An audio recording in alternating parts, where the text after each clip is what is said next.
All right, welcome to the Leverage Podcast. I am excited today to have Chief Innovation Officer of Lighthouse Promotions with me, Byron Williams. Thank you for joining me straight from the golf course. Looks fun out there. That's right. We're having a great day today out here at Dogwood. We're in the Atlanta area, having fun today. Fantastic. And how's the score so far? How are you swinging the club? I'm about 49 on the front nine so far. There you go. Well, thank you for taking a quick break with us. I'm excited to talk all about your business. So you've been in business for 38 years, and that's really saying something. We were talking before the show. I said, I'm 43 years old, so you've been in business for a lifetime, which is really commendable. So many businesses fail within the first 2 to 5 years. So take me way back 38 years ago and where you were, what you were doing, what was going through your mind when you first started your business. Well, I was a freshman in college at Morehouse College in the Atlanta area. My the gentleman that recruited me to go to Morehouse was a student as well, and he had a small T-shirt company where he would hire his friends to sell shirts on the college campus. I worked with him, and he saw something in me, and he asked me to go into business with him. Gave me an opportunity for $500 to found a new company the following fall. So I worked that fall, raised the $500 by working, gave it to him, and we started our first business, which was collegiate screen printing and sportswear. And we started just printing silk screening designs for, Wow. at the time, the black colleges in our area and also Greek, so the fraternities and sororities. That's great. So you started with screen printing. I love the hustle, by the way. I used to be a sponsored skateboarder when I was in high school, and one of my sponsors was this apparel company that nobody's ever heard of. It's not fancy or that exciting, but I remember the owners owned a silk screening company. Hmm. And so they would make custom like jackets and hats, and I would go to high school and I would take orders from my friends. And I would say, "Hey, you want this hat in black or you want it in white or Right. you want this shirt in red or blue?" So that's really cool that's how you started. So take me through that next step then. So you guys have a screen printer, I'm guessing. Yeah. So what happened was the company that how we got to that point was the company that we were working with doing our contract work because we didn't own any presses initially. They couldn't meet the demand. So in the collegiate arena, when you have hot designs and people want them, you gotta, college students will spend their money, right? Yeah. So that forces us to get equipment. When you get equipment, you got to have a place to keep it. When you have a place to keep it, that means you got rent, utilities, etc. So we started actually doing our own work, and then we branched out to doing work for other customers. Well, you can't have a viable business that's only open, Mondays, Wednesdays, and Fridays between 1 and 4 p.m. It just didn't work. You got to Yeah. have regular, business hours that normal people would come see you. So, long story short, I decided at the beginning of my junior year to postpone my education and go into business full time. By that time, we hired one additional person to help with production and one person for the front end of the business. It kind of grew from there. We ended up having an opportunity, and this was really one of the biggest points or uh, changes in our business. We got the opportunity to go into the retail side by establishing a retail store in what we call the AU Center, which is Atlanta University Center. And it's right in the middle of 7 colleges and universities, including schools like Morehouse, Spelman, Clark, Morris Brown, Morehouse School of Medicine. It's the largest center of that type in the country. Anyway, long story short, that retail spot changed the business, changed our trajectory. So we were making items at this point for our retail store as well as for other customers, and the demand continued to grow. That retail store, I would say, at 10x our income, our gross Wow. revenue the first year we had it. So what we decided to do was, hey, if we can do this here in Atlanta, let's try it at some other colleges and universities. So we established it. Next year, we established a store down in Tallahassee, right between Florida State and Florida A&M. Mm-hmm. Again, selling the collegiate wear as well as Greek wear. And then later that year, we set up a store at Southern University in Baton Rouge, Louisiana. So I was the person that was in charge of production. And by this time, we had grown into probably 15,000 square foot warehouse. We invested in automated equipment, so a embroidery machine, automated screen printing equipment, which allowed us to increase our production.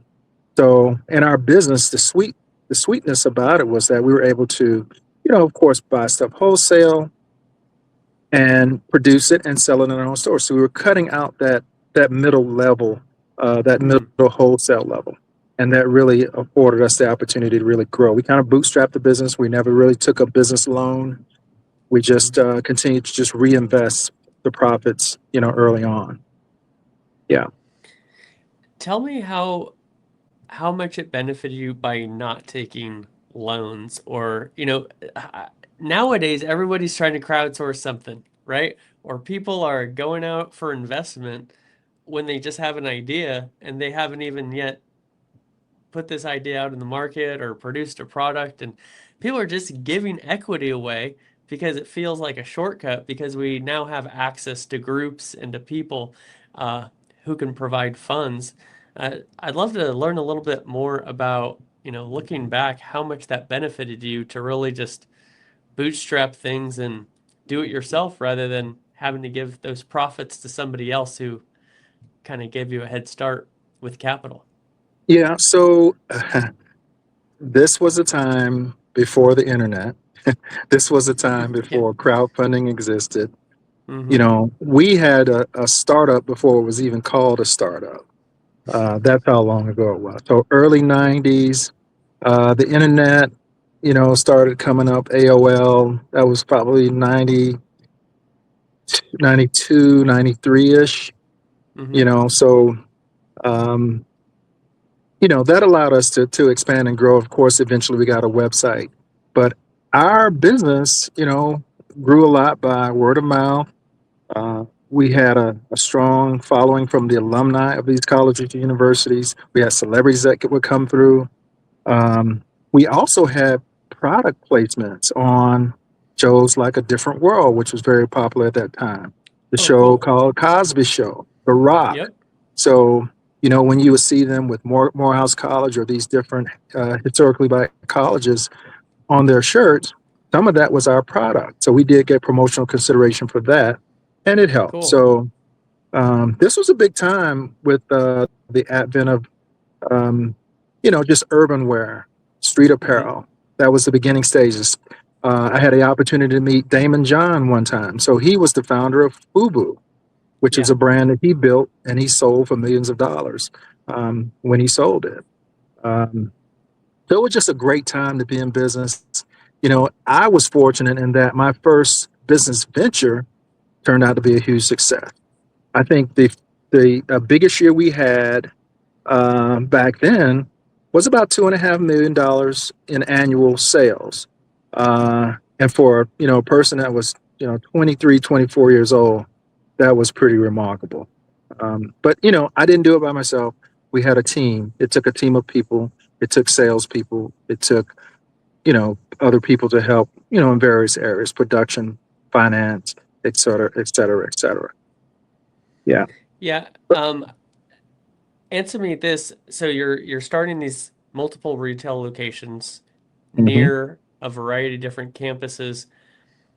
At the biggest point, how many locations did you have? Did you have those three, or were there multiple other locations as well? So we had three locations near colleges, and we had one main production facility. So that I was in charge of production for the company, and then the retail store. So that was the concept. Unfortunately, about the 11th year where I was involved in the business, I ended up selling my interest to my business partner, um, and I ended up exiting the company. Now he continued to build it, and eventually he did end up closing two of the three retail locations. Um, yeah. Yeah, I'm always curious about how business goes when it scales. You know, it's one thing to manage something that's really, really small. And so, Okay, hang on one second. no Yeah, problem at all. Yeah, we I'm can on. pause. I'm on a podcast. You're probably gonna have to call into the pro shop. Sorry, the No guy's car problem at all. died. This is Yeah, life on the golf course here. You know, yeah, we've got people coming by asking for Byron's autographs. People probably trying to take selfies with him. Hey, were you the yeah. guy with the store back in the day? No.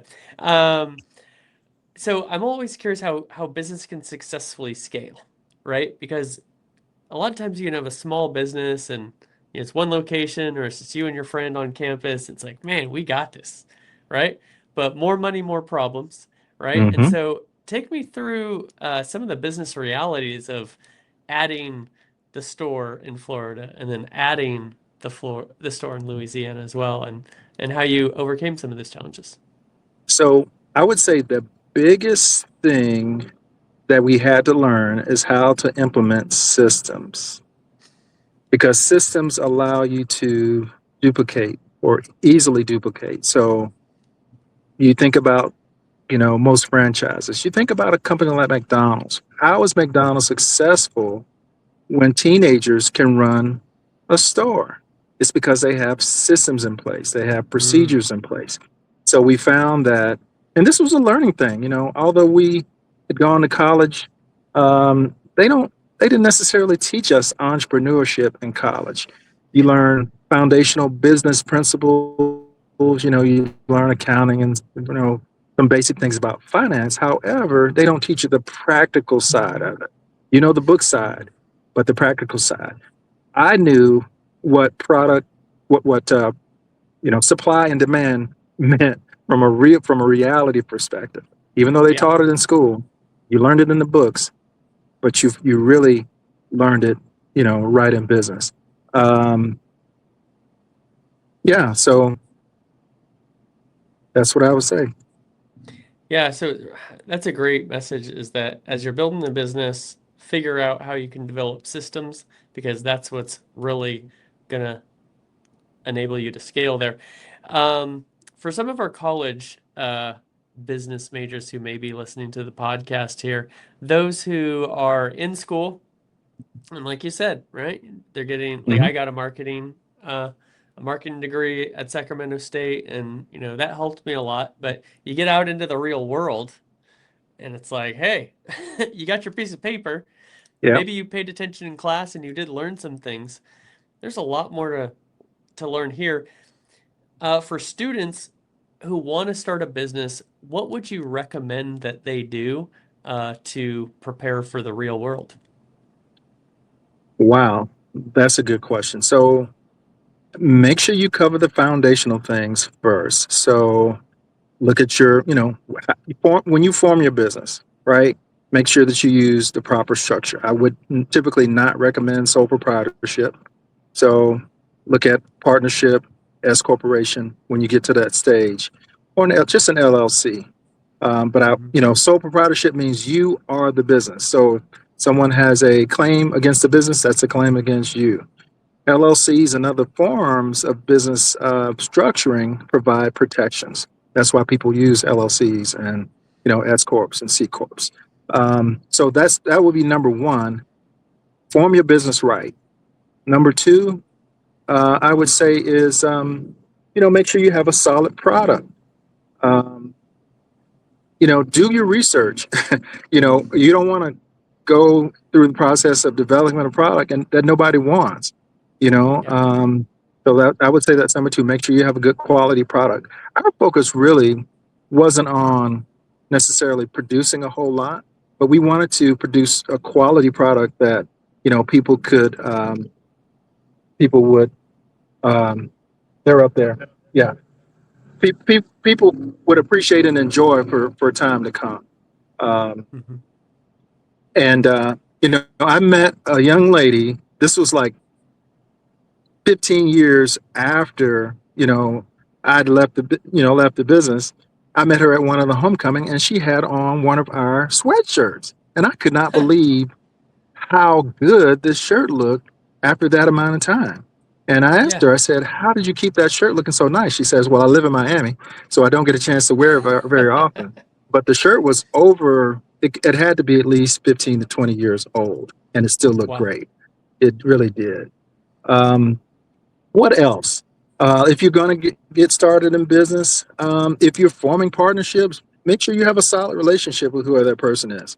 You know, Mm, um, you don't necessarily have to like them, but at least make sure that hey, you guys are on the same page and you can agree that you can work together. Because that a lot of times what will um, hinder a business if you have two people that they're in business together, but they don't always agree. And you're not always going to agree. There's going to be disagreement, but I think it's important that even when you disagree, that there's a mutual respect. Hey, we can agree sometime to disagree, and we're just going to make sure that whatever the best idea is, that's the one we're going to go with.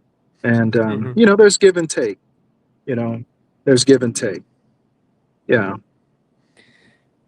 Another key, and I'm curious to get your take on this, but I remember hearing in business law school is arbitration, making sure that if a disagreement is going to go to that level, make sure it goes to arbitration rather than Hmm. somebody suing you. I remember my business law professor said there's two ways to go bankrupt: to get Yep. sued and to sue someone. Hmm. They're Yep. both expensive, so that's another key for our listeners there. Um, I'm curious about what you said you exited the business. That's something that is the goal of a lot of business people, especially nowadays, right? Kind of seems like you Hmm. start a business and then your goal is to sell it off to somebody who wants to acquire it and you walk away with some money. Um, Take us through some advice that you would have for folks who are either eyeing that opportunity or might have that opportunity today and are considering their options. Well, I think it is important to have an exit strategy. At the time that I exited, it really, I'm going to say it was under a degree of duress. It wasn't my first choice, but it was something that I had to do only because there was a major disagreement with me and the other owner. So we agreed to disagree. My best option at that point was to leave and allow him to continue to grow the company because he had a different vision. And, for him to compensate me along the way, as he went forth. So he didn't give me like a big lump sum, $7 million or something like that. It was payments over time. So, Mm, that worked out. Um, I'm at a place now, though, after 38 years, and this is my second company. My second company is called Lighthouse Promotions. Been with Lighthouse Promotions or started it in 2004. But I'm coming to the place where it is time for me to exit. So right now I'm working within a 18 to 24-month exit plan. So what does that look like? So I'm making sure that my systems are documented with SOPs. My financials are in order in terms of, the income statements and all the other financials, the pertinent ones, because, people, an interested buyer is going to want to see that type of things. Also, we're looking at making sure that we have agreements with our key employees so that once transition happens, that those employees will stay in place. I wouldn't want a mm, new owner to buy the business and then all the key employees leave. Um, mm, and the other part is this, the company has value. So unfortunately, in my culture, a lot of African American business owners, when they are ready to retire, they just close the business. And mm. I've chose to go a different route by selling the business. Um, while it has value. Now I have two kids. My son's an engineer, and my daughter is getting ready to be a doctor. She's in her fourth year of study at Emory University. So, we had the discussion. They don't really want the business, so and I'm okay with that. They're going to do fine. They're going to have great careers, and when I get to that age, when I'm 90 or so, rolling around in a wheelchair, I'll go stay with them. That's the Perfect. plan. That sounds like Yeah. a great plan. One of the questions a lot of people have when they're thinking about selling their business is how much is my business worth? Right? Yep. I know watching Shark Tank rough numbers. A lot of times they say double your annual revenue or something like that. Can you give us a little bit more insight on how people can properly understand how much their business is actually worth? Yeah, so you're exactly right. Depending on the type of business, it could be 2x, 3x, 4x, 5x annual revenue. In my process right now, we're still very early. So we have not completed that valuation part of it, but I'm anticipating at least 3 times annual revenue. That's what I see. But I mean, I'm not an expert in that area. Yeah. And of course, as a business owner, I want to maximize it because, I put my life into this. Now, there was a period of time where I did have a corporate job. So my business was being built as I was working the corporate job. I had employees in the business. I had a job where I was able to work remote. So it allowed me to kind of, my business was more fledgling, I would say, in the early years, of course. And it just grew over time. So we grew to the place where, hey, we could go back, go into the business, completely full time and be dedicated as a chief innovator. Yeah, and I think that's a great message too for young entrepreneurs as well, is sometimes you're not able to just jump all the way full time into the business. You Right. need to take that paycheck. Sometimes you need to reinvest that money into this thing that you're trying to build, and you just gotta work double time. You gotta grind and you gotta put that time in. Yeah. And if you have the right service or product and you've identified the right market, you know, then at the right time you can hop over into the business, and it sounds like that's something that you've done successfully. Um, I want to dive in a little bit on some of your personal story, something that has Okay. required a lot of grit and a lot of perseverance. So we were talking before the episode, and turns out you are a two-time cancer survivor. Tell me a little bit about that journey and what got you through that very difficult time. Well, first of all, I just want to say I'm a man of faith. And there was a lot of prayers and positivity that helped me get through it. I was initially diagnosed during COVID. Had gone to a regular doctor's appointment, and my doctor kind of casually asked me, did I want to have this blood test called a PSA, which is a test for prostate cancer. And I said, sure, if the insurance isn't going to charge me more, let me have the test. So I went and had the test along with my regular blood panel, and the test came back, it was just a little bit high. So the number was 5.5. I'm sorry, it was 4.5. 4 or under is really considered the safe level. So I went Hmm. to a urologist based on her recommendation. The urologist tested me again. I was still 4.5. He wanted to do a biopsy, so we did. The biopsy came back and it showed that I had very small amounts of cancer in my prostate, and they were small in 2 of the quadrants, but it wasn't aggressive, and it wasn't fast growing, and it was pretty dormant. So he Hmm. said, well, we just want to watch it and wait it. What I did, I chose to change my diet at that point. So that was one major decision that I made, changed my diet. So I got off of all the processed foods, stopped eating dairy, no beef, no chicken, and basically went pescatarian and Mediterranean kind of. So I was eating fish Hmm. and veggies. Long story short, and I added a herbal thing in my diet. This thing called moringa. It's a herb that it's used a lot in eastern countries. But that particular plant has a seed. It's called a moringa seed. I would eat a few of those every day. Long story Hmm. short, after doing that for 3 months, I was able to get my PSA to fall. So my PSA fell down below 4, it fell to 3.75.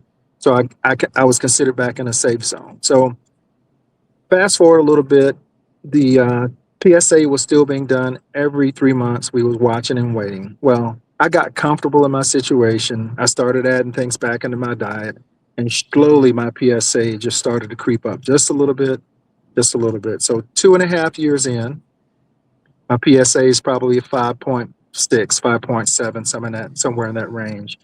It was time for another biopsy. So the doctor did a biopsy, and he said, well, Your PSA, is in this 5.7 range, but we see a little bit of growth.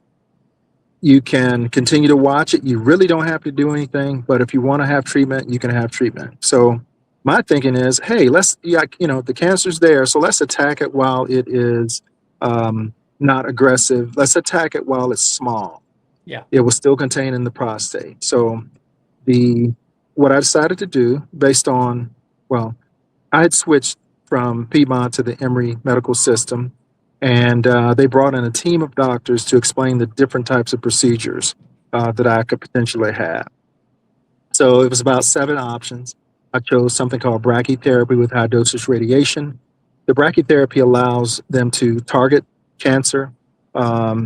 So they map the prostate and they basically go in with about 18 tiny straws, and they're able to administer high dosage radiation at a Hmm. localized level. It's very targeted.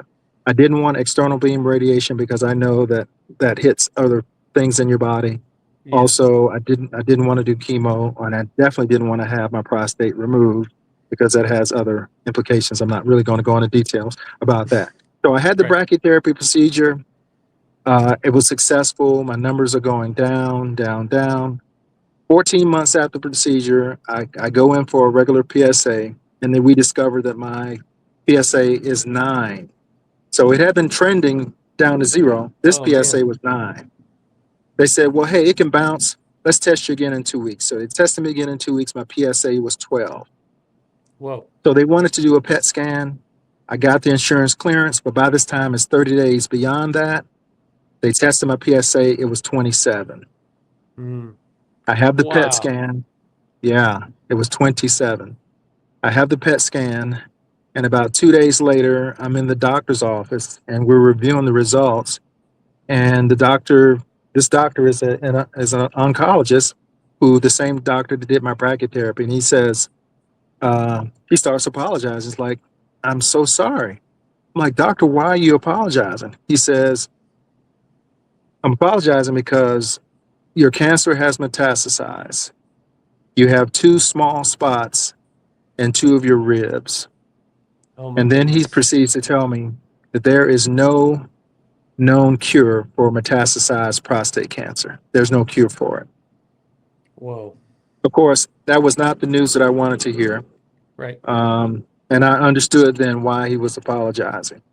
But he said, well, what I'll do is I'm going to send you to a physical oncologist, and maybe the physical oncologist can come up with some plan for you. So I Yeah. went to the physical oncologist. The oncologist basically said, hey, we're going to try this drug called Lupron Depot. But he told me about this long list of side effects. So it could cause erectile dysfunction. It could cause hot flashes. It can cause your bones to become brittle. It could cause you to gain weight. It could cause problems with your lungs, your liver, your heart, your kidneys. Mm. So, it's like one of those television commercials where they tell you about the good drug, but then there's a Yeah. long list of things that it can do. Half the That was it. commercial. Yeah. Yeah. My goodness. Yeah. So I had that like in real life. So, my relatives were telling me, don't take the drug. My mom was saying, don't take it. But I prayed about it. I told you I was a man of faith. I prayed about it. And, God just gave me the clearance to take it, to do it. So I Mm. started on the journey. And sure enough, the symptoms started happening. The hot flashes, I lost a tooth.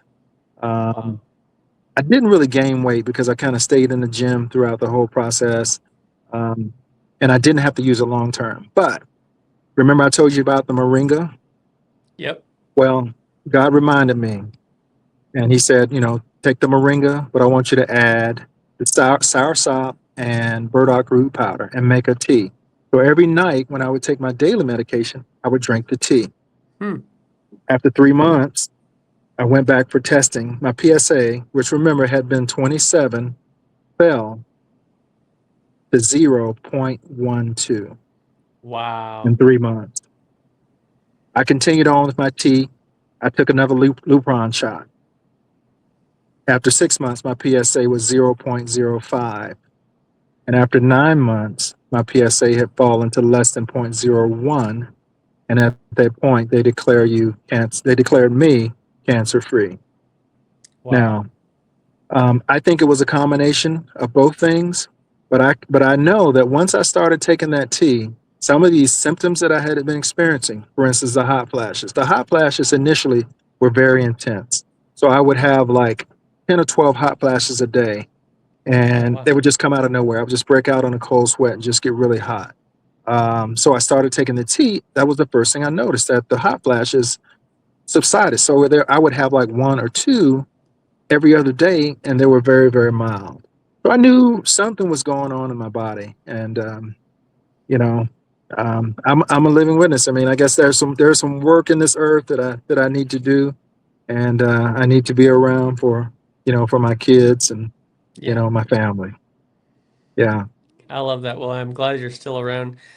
If you were to take, I'm sure there were a number of lessons that you learned through that whole experience, but if there was one main thing that you'd like to share with our audience that you learned through this cancer experience going back and forth, what would that be?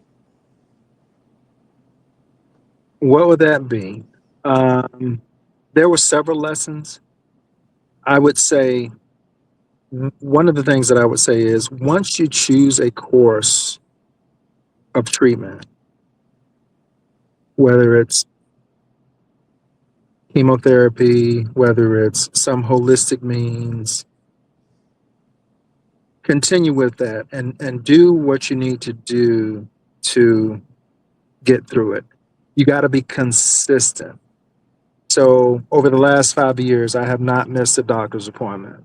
I've not missed a PSA exam because that PSA, taking the PSA in a timely manner, I think has been what has made the difference. Yeah, So, I bet.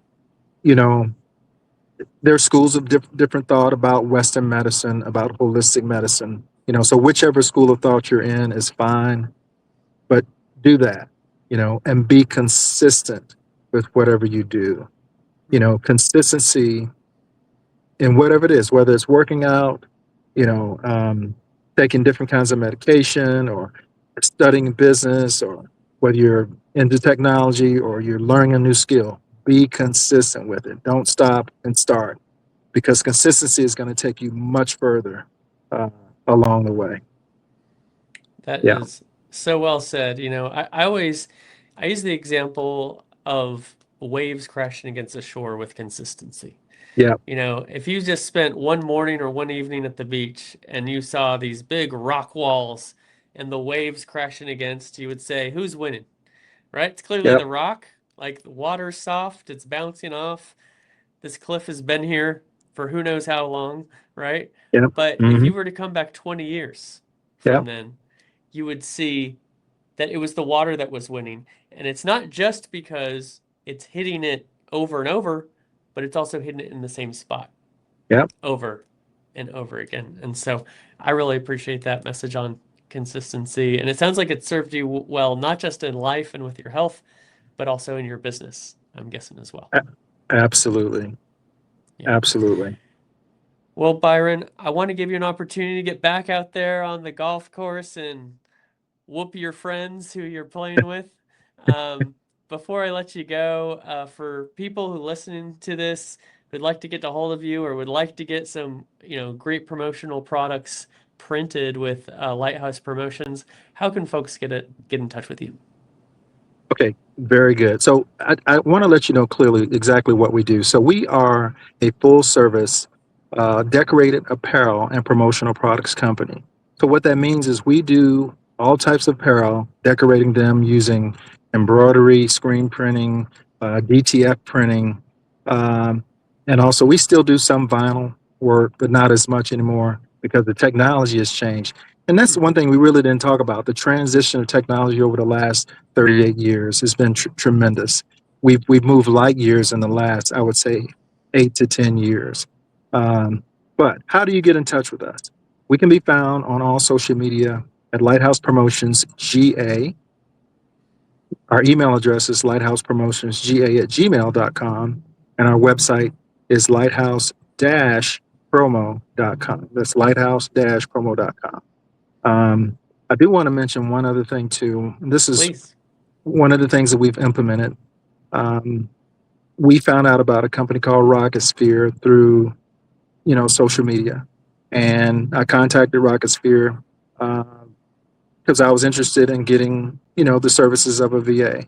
Now, the VA that we ended up hiring is a dedicated person who does all of our social media.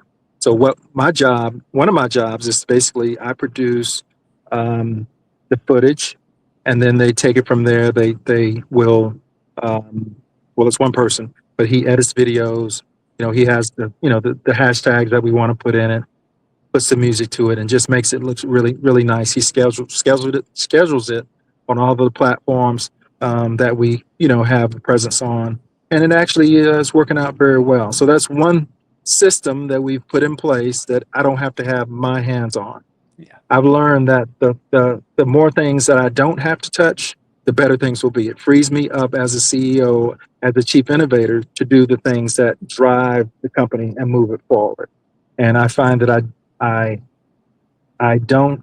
If I can remove those day-to-day tasks and the things that would tend to bog me down and um, keep me in a place where I can't, have vision and cast vision with the company, or do the things that promote and help the company grow.